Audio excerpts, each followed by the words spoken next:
Ayan guys, so tumambay na kami dito saglit. Ayan, pahinga lang kasi naglalakad kami ngayon para ma-exercise yung ating kasama, no? Ayan. Okay, ayan siya. Dito kami sa may malapit sa court.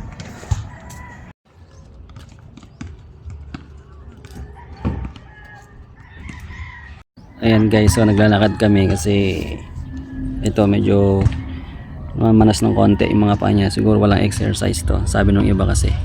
Ayan, so wala pa kaming idea kung bakit, pero yan sabi ng mga nakakatanda, baka kulang lang sa exercise, so kaya nag walking kami dito. Ayan, sana soon mawala to. Ayan, so ito na yung aming bump.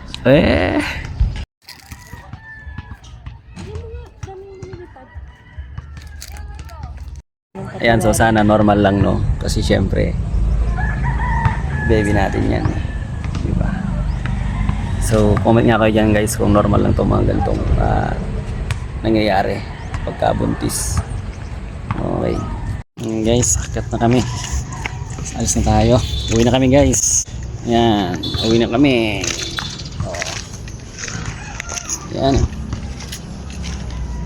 sana lumaki yung paa niya